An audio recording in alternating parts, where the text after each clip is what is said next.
Hi viewers, আসসালামু আলাইকুম। Welcome back to my channel Sumi's kitchen world.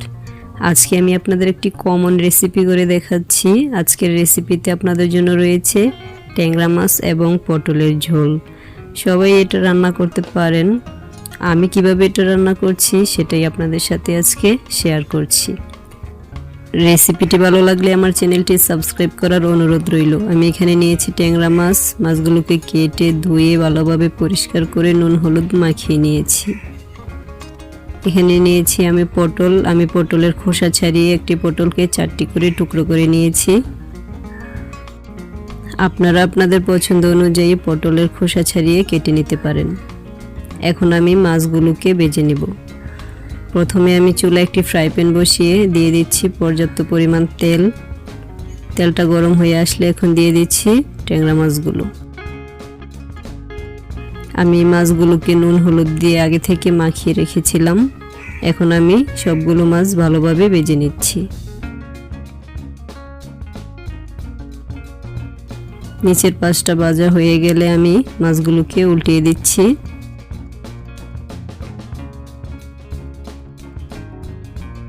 এইভাবে মাছগুলোকে আমি ভালো করে ভেজে নিচ্ছি।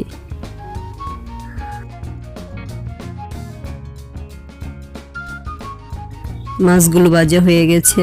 এখন আমি এই একই তেলে পটলগুলোকে ভেজে নিচ্ছি। সবগুলো পটল দেওয়ার পর আমি নেড়ে চেড়ে ভালোভাবে পটলগুলোকে ভেজে নিচ্ছি।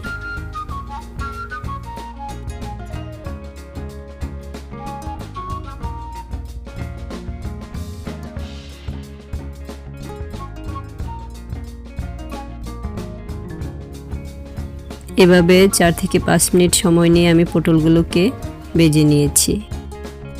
আমার পটলগুলো ভাজা হয়ে গেছে। এখন মূল রান্নায় যাওয়া যাক। চুলায় আমি একটি প্যান বসিয়ে দিয়ে দিচ্ছি পরিমাণ মতো তেল। তেলটা গরম হয়ে আসলে এখন দিয়ে দিচ্ছি পরিমাণ মতো পেঁয়াজ কুচি। পেঁয়াজ কুচি দিয়ে ভালোভাবে নেড়ে চেড়ে দিচ্ছি। এখন দিয়ে দিচ্ছি কাঁচামরিচ। আমি কাঁচামরিচগুলোকে ফালি করে নিয়েছি। এখন দিয়ে দেব পরিমাণ মতো লবণ। আবারও সবগুলোকে একসাথে ভালোভাবে নেড়েচেড়ে মিশিয়ে দিচ্ছি। পেঁয়াজটাকে নেড়েচেড়ে একটু ভেজে নিচ্ছি। এ পর্যায়ে দিয়ে দিচ্ছি আধা টেবিল চামচ পরিমাণে আদা রসুন বাটা। এখন আবারও নেড়েচেড়ে মিশিয়ে নিচ্ছি।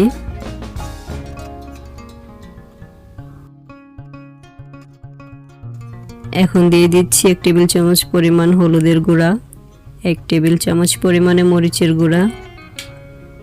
এখন অ্যাড করে দেব পানি।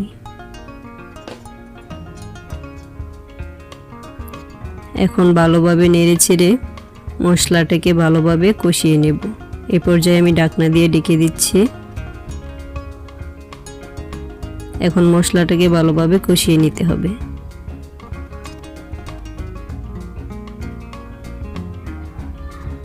কয়েক মিনিট জাল করার পর আমি ঢাকনাটা তুলে মশলাটাকে নেড়েচেড়ে দিচ্ছি।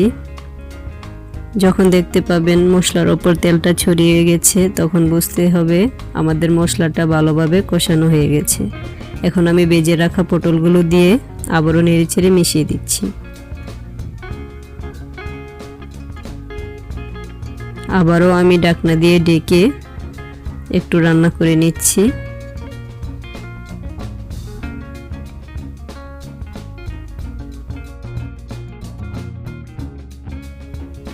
এখন ঢাকনাটা তুলে দিয়ে দিচ্ছি টমেটো।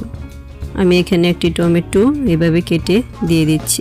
এখন আবারও পটল আর টমেটোটাকে একসাথে ভালোভাবে নেড়েচেড়ে মিশিয়ে দিচ্ছি। এখন দিয়ে দিচ্ছি সামান্য পরিমাণে পানি। এই পানিটাতে আমাদের টমেটো আর পটলটা সেদ্ধ হয়ে যাবে। এখন আমি আবারও নেড়েচেড়ে ঢাকনা দিয়ে ঢেকে দিচ্ছি।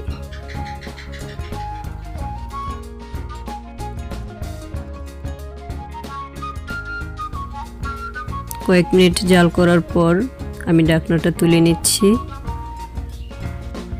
এখন আমি অ্যাড করব পানি। ঝোলের জন্য পানিটা দিয়ে দিচ্ছি।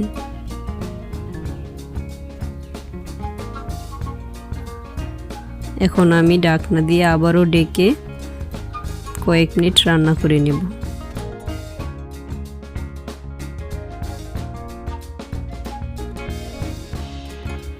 এখন আমি ঢাকনাটা তুলে দিচ্ছি। বলক চলে এসেছে। এই পর্যায়ে আমি একে একে ভেজে রাখা সবগুলো মাছ দিয়ে দিচ্ছি।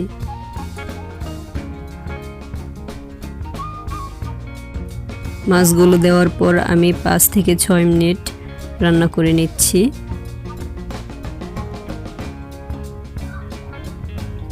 এই তো প্রায় আমাদের ঝোলটা শুকিয়ে এসেছে। এখন আমাদের তরকারিটা রান্না করা হয়ে গেছে।